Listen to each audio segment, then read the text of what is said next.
Histología fundamental, tejido epitelial, especializaciones de membrana. Segundo video de la serie sobre tejido epitelial. Como se planteó previamente, las células epiteliales pueden sufrir un proceso de polarización, descrita esta como la organización vectorial de los diferentes tipos de organelas de la célula, con el núcleo hacia un extremo y el resto de las organelas hacia el otro, característico de aquellas células que cumplen funciones de absorción y de secreción. Dicho proceso de polarización genera la aparición de regiones específicas en la membrana plasmática, conocidas con el nombre de dominios, y dichos dominios tienen la capacidad de adaptarse morfológica, bioquímica y funcionalmente para establecer funciones específicas. Dentro de los dominios que es posible identificar, el primero que aparece hacia la luz del órgano en cuestión corresponde al dominio apical que estamos señalando en este instante con rojo y que permite la interfase de la célula con la luz o con el medio externo. Adicionalmente a este dominio, la región lateral de contacto célula-célula, señalada rápidamente en este instante con morado, permite la interfase entre una célula epitelial y otra, mientras que el dominio basal hacia el tejido conectivo permite la interfase del tejido epitelial con el tejido conectivo subyacente. Esta región de adaptación de membrana, señalada en morado en mi esquema, corresponde al dominio basolateral. El objetivo de este video es rápidamente revisar estas adaptaciones de membrana en el dominio apical y vasocelular, que ya han sido estudiadas en su curso de biología celular.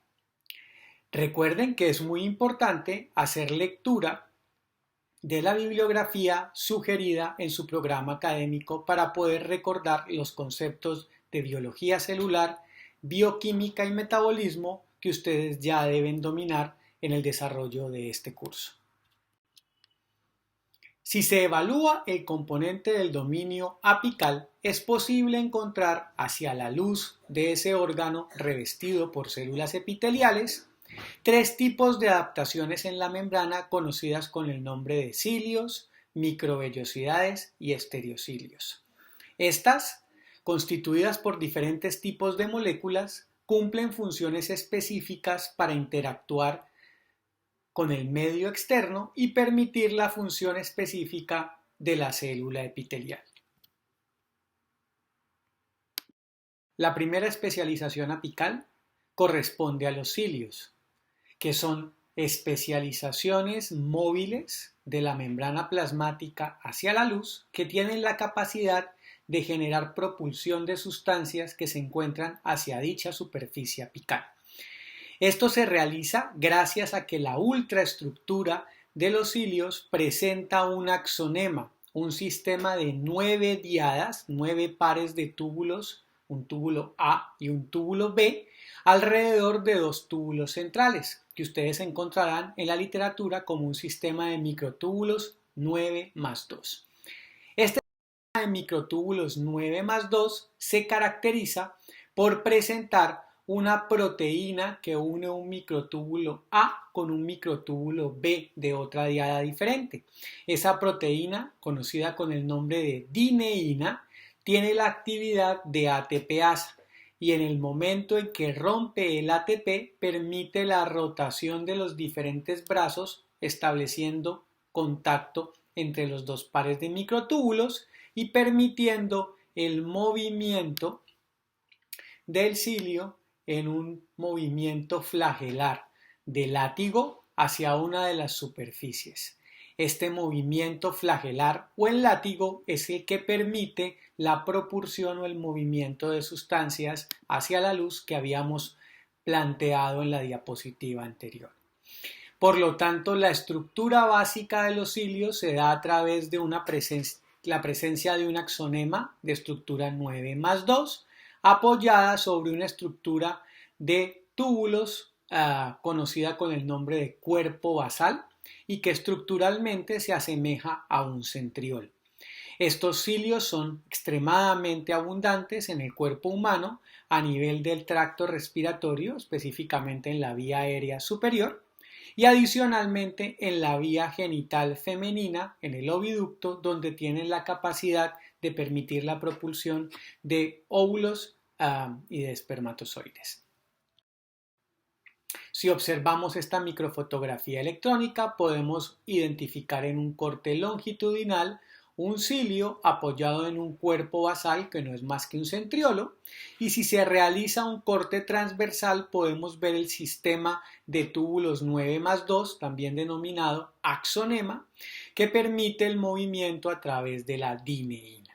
Este sistema va a ser similar al que se encontrará en el cuello del espermatozoide para permitir el movimiento de la cola del espermatozoide a través de dicho movimiento flagelar a expensas de la actividad de la dineína. Sin embargo, existen cilios diferentes a aquellos de conformación 9+2.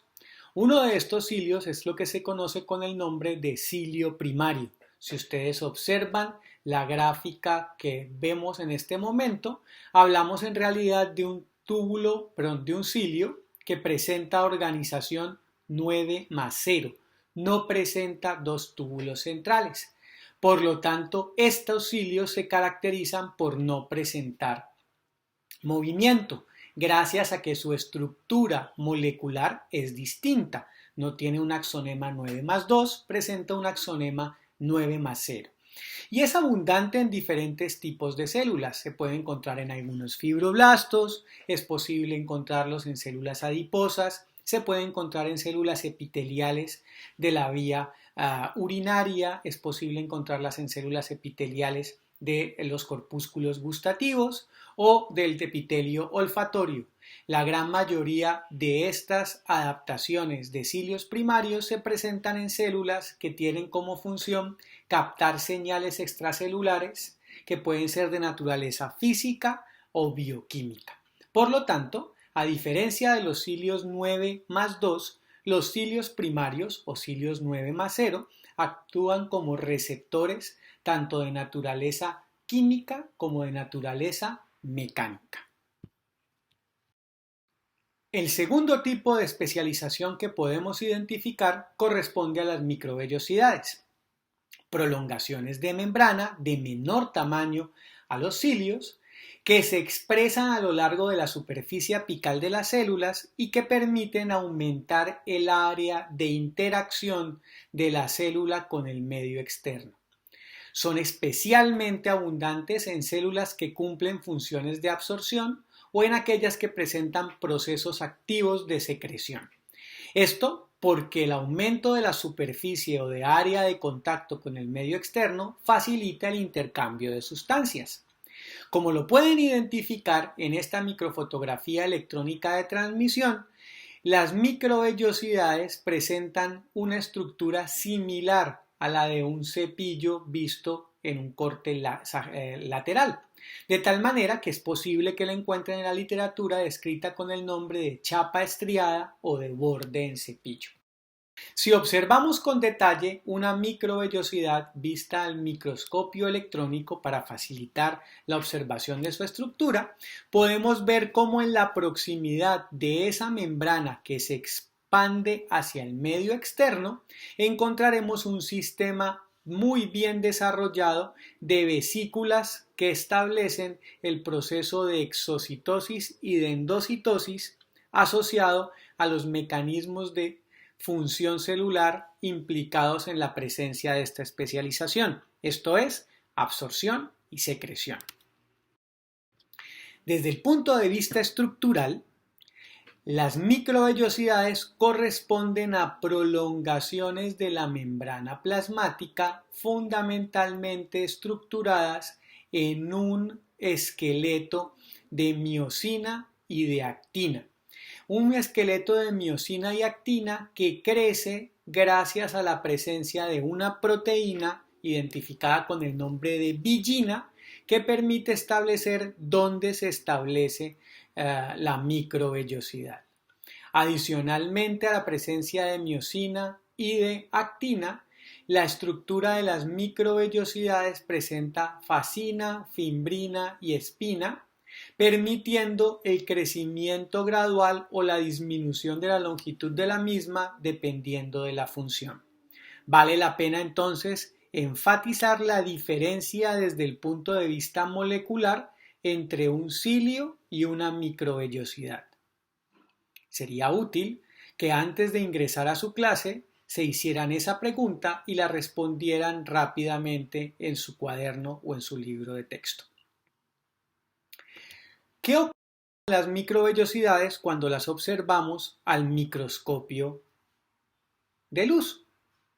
Su tamaño es tan pequeño que el microscopio de luz no tiene la capacidad de identificar fácilmente dichas prolongaciones, a diferencia de lo que ocurre con los cilios.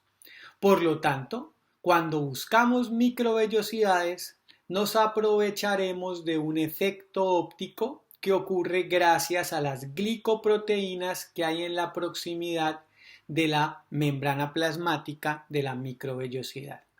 Dichas glicoproteínas forman una banda eosinófila asiapical conocida con el nombre de glucocálix, y ese glucocálix nos permite ver en las células que presentan microvellosidades una banda eosinófila siempre asiapical. Durante nuestra práctica evidenciaremos adicionalmente la presencia de algunas células caliciformes acompañando en intestino la presencia de células que tienen microvellosidades. El tercer tipo de especialización corresponde a estereocilios. Su nombre podría llevarnos a la idea de pensar que estamos en la presencia de cilios muy largos, y sin embargo los estereocilios no son cilios, son microvellosidades largas, ya que estructuralmente no presentan diadas de túbulos ni de organización 9+2 ni de organización 9+0.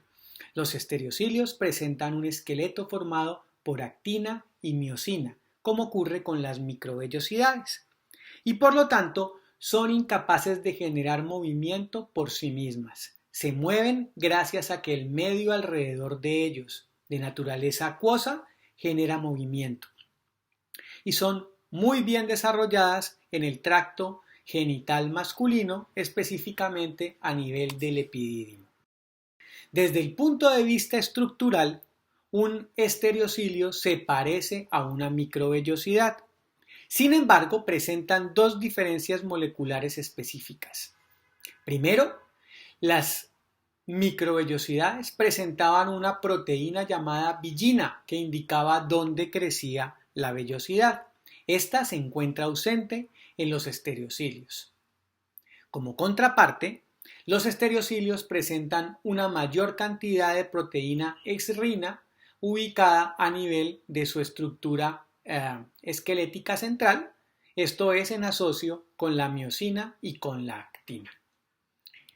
Existen dos sitios muy bien desarrollados para estereocilios. En esta microfotografía podemos ver un epidídimo, los espermatozoides almacenados en el centro, las células cilíndricas con estereocilios hacia la superficie, un epitelio pseudoestratificado cilíndrico con estereocilios. El segundo punto donde lo podemos encontrar son los estereocilios que hacen parte del oído interno, tanto en el órgano coclear como en el órgano vestibular, y que corresponden a receptores para los movimientos, el equilibrio y adicionalmente para el sonido, dependiendo en qué sitio específico los estemos identificando. Si se piensa en el dominio basal y lateral, es importante establecer que cada una de estas regiones, tanto la basal como la lateral, establece funciones e interrelaciones diferentes. El dominio o la superficie basal de la célula se pone en contacto con el tejido conectivo subyacente, aquel que soporta al tejido epitelial. Por lo tanto, En este sitio encontraremos plegamientos, formas a través de las cuales la membrana basal de la célula se pone en contacto con el tejido conectivo, especializaciones de interfase, como el hemidesmosoma, y adaptaciones de la membrana o del tejido conectivo y del epitelio, conocidas con el nombre de membrana basal. Hacia la región lateral encontraremos las formas de interrelación entre una célula epitelial y otra para mantenerse unidas en respuesta a esa necesidad de alta cohesión celular, pero al mismo tiempo permitir el paso de sustancias y la comunicación. Estas especializaciones que encontraremos en el dominio lateral incluyen las uniones ocluyentes, las uniones adherentes, las uniones comunicantes y los desmosomas. Revisaremos entonces rápidamente cada una de estas para poder pasar a nuestro tercer video, que tiene que ver con la clasificación de los tejidos epiteliales. Desde el punto de vista del dominio basal, no todas las células que se ponen en contacto con la superficie de tejido conectivo lo hacen de manera longitudinal, esto es, la membrana no es completamente lisa en el componente basal. Como en el componente apical puede presentar prolongaciones o proyecciones. Estas son denominadas pliegues basales y son muy abundantes en células que presentan transportes activos tanto de electrones como de fluidos, en especial aquellas que transportan en contra de gradientes de concentración, lo que hace que se requieran grandes cantidades de ATP y por lo tanto en proximidad a los pliegues basales tienden a haber grandes cantidades de mitocondrias, lo que permite identificar en los pliegues basales unas zonas de alta tinción eosinófila cuando miramos una placa con hematoxilina eosina. Pero a través de una especialización propia de membrana, las células epiteliales se ponen en contacto con el tejido conectivo subyacente. Y esto lo hacen a través de un conjunto de proteínas que permiten establecer el contacto entre la matriz extracelular y los filamentos intermedios del citoesqueleto. Esta estructura recibe el nombre de hemidesmosoma y a pesar de las implicaciones propias de su nombre, no son la mitad de un desmosoma, son una estructura diferente, que fijan la membrana celular a la lámina basal del tejido conectivo subyacente. Lo hacen gracias a que el citoesqueleto de la célula se une a una placa hemidesmosomal constituida por diferentes proteínas, dentro de las que vale la pena incluir el BPAG1 y el BPAG2, que van a permitir la interfase con el colágeno tipo 7 que hay en el medio extracelular, y las integrinas, que se van a poner en contacto con las lamininas para permitir una interfase o un anclaje desde el interior de la célula a la parte exterior. Es bastante interesante que en dermatología existen numerosas patologías que afectan a través de anticuerpos o componentes autoinmunes la estructura básica de alguno de estos componentes proteicos que actúa como antígeno y que genera diferentes tipos de alteraciones patológicas.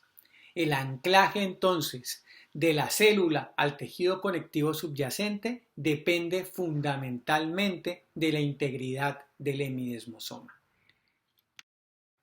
Y esto porque el hemidesmosoma se ancla a una forma especializada de interfase entre el epitelio y el conectivo, conocida con el nombre de membrana basal. No es más que la especialización de diferentes elementos de la matriz extracelular, producidas tanto por las células epiteliales como por las células del tejido conectivo, que no se puede identificar a simple vista con tinciones de hematoxilina eosina, ya que tiene un grosor aproximado de 0.05 micras, superando el grosor identificable en microscopía de luz. Pero como dentro de su estructura es rica en glucosaminoglicanes, GAGs, y glicoproteínas, cuando se utiliza una tinción que marque con claridad los azúcares, como la tinción del ácido periódico de Schiff, PAS. Es posible identificar, como en la foto que están viendo en esta diapositiva, el sitio donde se ubica la membrana basal. Esta es entonces la interfase entre el tejido epitelial y el tejido conectivo. La membrana basal tiene dos partes estructuradas: la lámina basal, más próxima a las células epiteliales y producidas por estas mismas, y la lámina reticular, lejana a las células epiteliales y producidas por el tejido conectivo que se encuentra subyacente. En este esquema se puede identificar la presencia de la lámina basal, la vamos a indicar como esta estructura que tengo aquí en morado, y vamos a identificar la presencia de una lámina reticular, que tengo en este caso señalada con verde.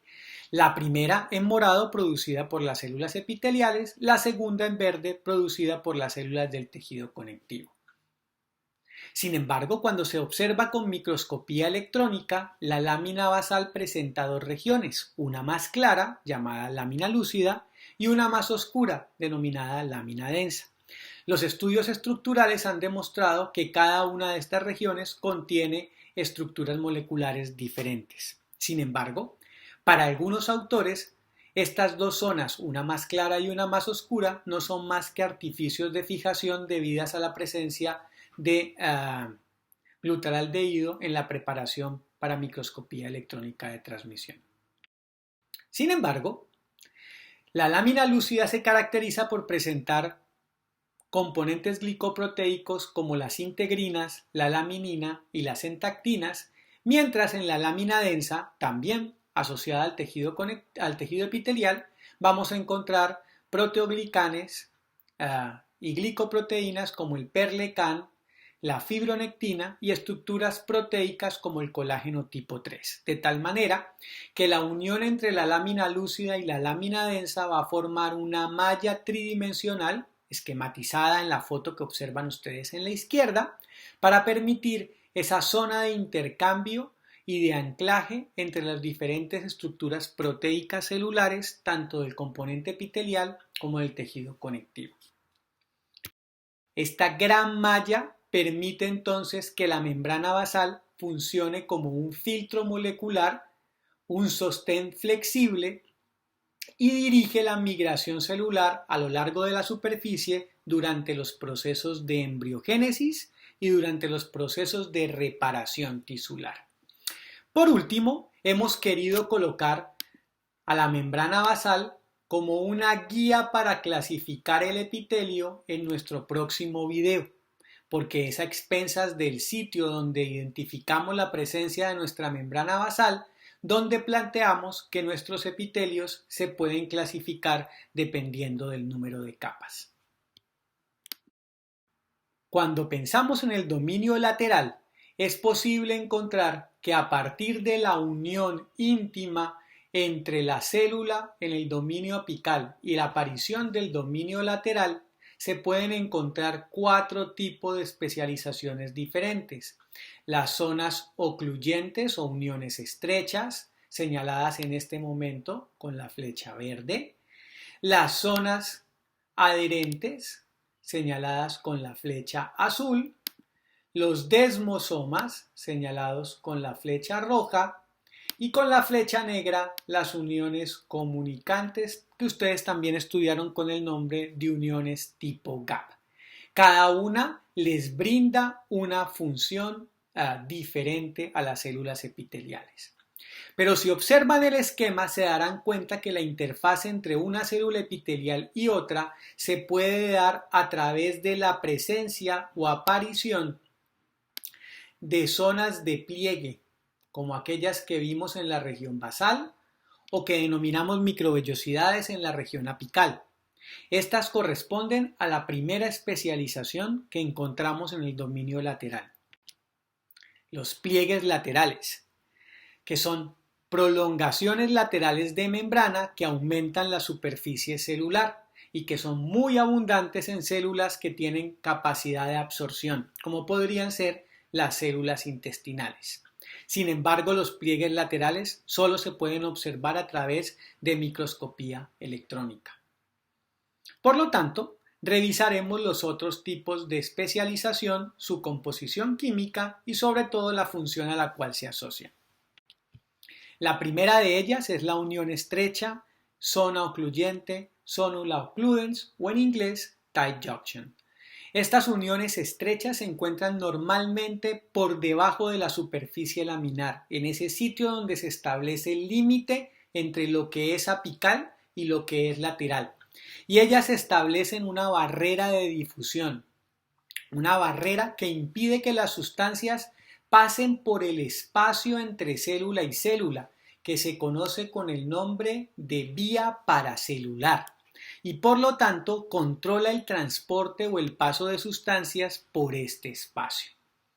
En este sentido, la unión estrecha cumple una función de cerco y de barrera, permite el paso selectivo de algunas sustancias, cerco, y bloquea el paso específico de otras, barrera.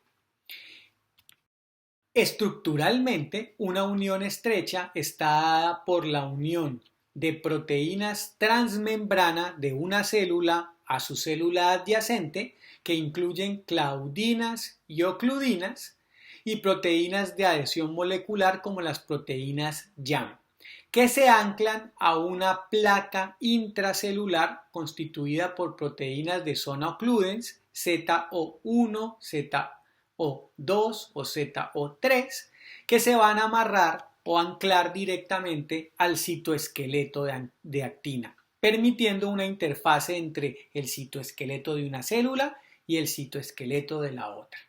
La función es entonces fundamentalmente bloquear o impedir el paso libre de sustancias y controlar el flujo a través del dominio paracelular. En la región lateral existen otras uniones que en latín se llaman uniones adherens. Estas incluyen la unión adherente y la mácula adherente o desmosoma. Las uniones adherentes son uniones específicas que permiten la unión del citoesqueleto a través de los filamentos de actina de una célula hacia los filamentos de actina de otra célula, utilizando como proteínas transmembranales las caderinas. Dichas caderinas son proteínas que permiten la unión dependiendo de las concentraciones de calcio y que se anclan a nivel intracelular a través de beta-cateninas. Como lo podemos identificar aquí, la unión entre una caderina y otra caderina presenta sitios de unión específicas a calcio para facilitar la adhesión. Las caderinas se unen a la catenina, que se unen a la vinculina, que terminan uniéndose a los filamentos de actina. Dependiendo entonces de las concentraciones de calcio, la unión entre la caderina E de una célula podrá mantenerse o separarse. Adicionalmente, los desmosomas o máculas adherens, uniones focalizadas entre las zonas de una membrana y de otra, que se observan en microscopía electrónica de transmisión como zonas intensamente electrodensas, negras, permiten la unión fuerte entre los filamentos intermedios de una célula y los de otra utilizando proteínas específicas. Esto permite la cohesión y la unión intensa entre células. Y son estas especializaciones las que se resisten a la separación entre células. Son aquellas que dan la resistencia al cizallamiento o a la separación de las células epiteliales. Estructuralmente, los desmosomas son estructuras pares. Hay una porción en la célula de la derecha, hay otra porción en la célula de la izquierda, unidas por unas proteínas intracelulares que forman una placa, conocidas con el nombre de desmoplaquinas, y esas desmoplaquinas permiten el anclaje de proteínas transmembrana como las desmogleínas y las desmocolinas que se unen de manera dependiente a calcio. Como lo observamos en esta placa, podemos ver en amarillo la desmoplaquina uniéndose a los filamentos intermedios en rojo y surgiendo desde el interior celular las desmogleínas atravesando la membrana y llegando al dominio paracelular donde se unen con las desmogleínas del otro lado para permitir el anclaje o la unión. Por último, existe un tipo de unión celular cuya función no es impedir el paso de sustancias ni permitir la unión entre las células. Su función es la de permitir un paso iónico y molecular entre las células y por lo tanto facilitar el proceso de comunicación. Reciben el nombre de uniones tipo gap o uniones comunicantes, denominadas de manera adecuada en español. Están constituidas por hexámeros de una proteína llamada conexina. 6 conexinas se unen y forman un tubo denominado conexón ubicado en una de las células y ese tubo conexón se pone en contacto con otro conexón y forma un canal. Estos dos conexones no se unen completamente, simplemente se superponen para que los poros acuosos pasen desde una membrana hasta la otra formando pequeños canales de intercomunicación. Por lo tanto, existen diámetros pequeños, hay un gap de más o menos 2 a 4 nanómetros entre un conexón y otro conexón y el diámetro del canal es de más o menos 1.5 nanómetros, lo que limita el paso de sustancias fundamentalmente a comunicación. Estas conexinas pueden estar abiertas o cerradas y variarán el tipo de conexina y la organización del conexón dependiendo del tipo del tejido en el cual nos encontremos. Por lo tanto, las uniones tipo gap o uniones comunicantes no son exclusivas del tejido epitelial.